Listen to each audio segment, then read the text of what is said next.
Sa San Isidro, Montalban, dalawang dalaga ang nayayang mag-inuman ng isang binatang na-meet nila online. Nang sunduin sila ng binata, kasama pa raw nito ang kanyang pinsan at tiyugin. Habang nagiinuman, bigla na lang daw silang nawala ng malay at nang magising, nakahiga na sila sa kama at di umano'y pinagsasamantala ka na. Mabigyan kaya ng hustisya ang sinapit ng dalawang dalaga? Madaling araw ng Agosto 2023 nang dumating sa opisina ng Barangay San Isidro ang mga magulang ng mga dalagitang sina alias Jenny, 13 taong gulang, at Rica, 14 na taong gulang. Nag-complain po sila, may kasama yung dalawang bata. As bawsi officer, pinuntahan po namin. Sumbong ng magkaibigan, minolestya raw sila nang magtiyuhin na sina Wilfredo Bainosa, 55 taong gulang, at Nico, hindi niya tunay na pangalan. Ang pinangyarihan ng insidente, liblib at malayo sa tirahan ng mga dalagita. Ma'am, saan tayo papunta ngayon? Si Chipintor po. Saan ho nangyari yung krimen? Opo. Ano ba itsura niyan? Para ho maintindihan natin mga kababayan. Yan po yung tambakan ng basura dito. Tinatawag namin landfill. Tambakan ng basura, landfill? Allegedly, sabi ng bata, dyan ho siya dinala. Opo. May mga kabahayan po dyan. Humigit kumulang kalahating oras mula ako sa sentro ng Montalban. Narating ho namin itong lugar ng pintor. Itinuro po sa kanya at ikinuwento kung saan po nangyari yung mismong krimen. At tambakan ho ng basura ito, yung bandang tuktok. Pero itong lugar na ito, umaalingaso na yung amoy basura. Dito ho, sinasabi ng bata na dinala siya ng suspect.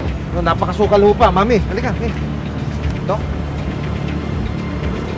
Ang binabanggit ho ng bata, iniyak-iyak siya. Pero nagiba na ho yung hagdan, paakyat. Ito'y parang pigiri ang itsura na inabandona na. Napakasukal ho.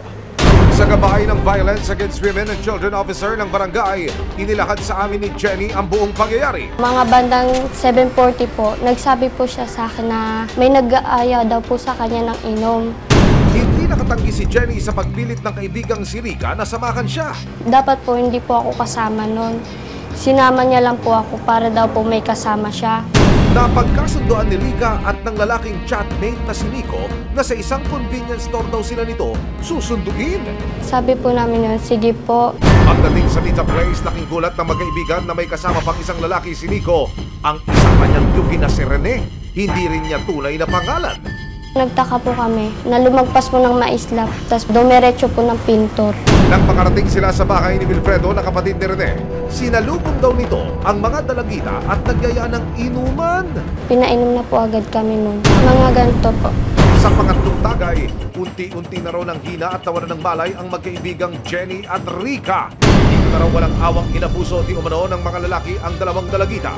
Nagising po ako noon, nasa kama na po ako, tas may lalaki po dito sa gilid ko, tas may lalaki po sa unahan. Nang magising si Jenny, wala na siya sa bahay ni Wilfredo. Nung pagkagising ko po ulit, nasa baba na po kami. Dinala po kami sa bahay po ng kuya ko. Nakita rin niyang tila tulala na ang kanyang kaibigan. Nalaman ko na lang po yung nangyari sa kanya nung nag-usap po kami sa barangay. Nang makauwi sa kanilang bahay, dito na nila ikinuwento sa kanilang mga magulang ang pang-abuso di umano na kanilang sinapit. Dumiretso kami ng presinto. Kaya pagdating sa presinto, di ko naman alam kung ano din nangyari. Sa kablangko na ako yung mula yung sinabi na yun.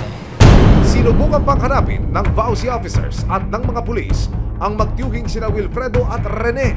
Pero napag-alamang nag-exit mode na raw ang dalawa mula sa sitio. Base sa salaysay ni Jenny, si Wilfredo raw ang di na nagbigay ng atensyon at nagpakita ng motibo sa kanya habang nag-iinuman. Isa lang po ang in-identify niyang tao na nang abuso sa kanya. Meron siyang isinalaysay dito na si... pero kasama lang nila uminom. Ang kaibigan ni Jenny na si Rica, pinili raw na hindi na magsampa ng kaso dahil sa takot. Merong message dito tungkol yung para bang hinahabilin niya na yung kaso sa iyo. Ibig sabihin, siya ayaw na niya sumali sa kaso. Ano ba yan? Ano ba ibig sabihin niya? Sabi niya po, yung sa'yo na nga lang. Sabi ko po, kasama ka. Okay naman na yung akin, sabi niya daw po. Pero dahil sa nararamdamang suporta mula sa mga magulang, si Jenny, buo ang loob na ituloy ang pagsasampa ng reklamo laban kay Wilfredo. Para po, hindi na po mangyari ulit yun. Yung ginawa niya po sa amin. August 8, 2024, formal lang nagsampa ng reklamo sa PNP Montalban si Jenny laban kay Wilfredo. Pumunta nitong August 8 ng alas 3 ng hapon para magsampa ng kaso. April 25, 2024, lumabas ang warrant of arrest laban kay Wilfredo. Ang ating suspect pala dito ay listed as provincial most wanted ng Rizal. Humigit kumulang 1 taon na ang nakalilipas makaraang maganap ang krimen. Kamusta ka na, anak? Yung time po na nangyari yun, parang hindi po ako makatulog na maayos. Parang umuulit-ulit po sa isipan ko po nun. Tapos po, hindi na po ako sanay nun na matulog po nang ako lang po mag-isa.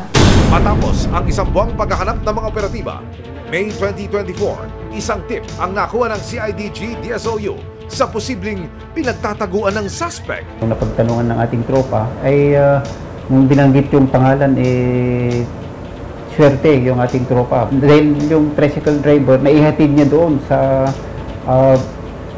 residence ng ating suspect. June 1, 2024, kasama ang resibo, nagtungo ang CIDG DSOU sa Quezon City para hulihin si Wilfredo. Palabas na kami, palabas na. Parang diskarte. Nakita mo yung mobile. Kanina. May pasok dyan. Pagkanan, pakaliwa. Lakad yun, may kahit dalawa kami dito, Paps. Mauna ako.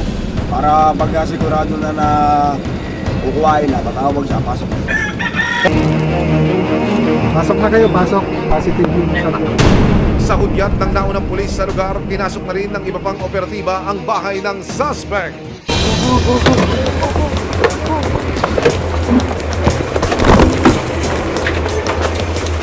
Ano yung kaso mo? Ha? Ano yung kaso mo? Ha? Sa Rizal? Ha? Hindi na po naman sir. Mga taga CIDG Camp Crame, DSOU kami, narito kami upang arestuin ka sa bisa ng warrant of arrest. Ikaw yung may karapatang manahimik kung magsawa ng kibo.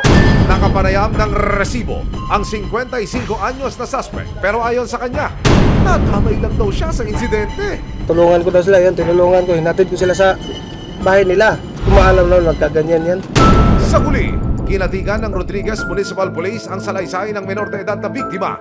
Sakaling mapatunayang nagkasala si Wilfredo, makaharap siya sa 12 taon hanggang 40 taon na pagkakakulong. Sakaling magpasya si Jenny na magsampa ng kaso laban sa kapatid ni Wilfredo na si Rene at kanilang pamangkin na si Nico, tutulungan pa rin daw siya ng Montalban Police.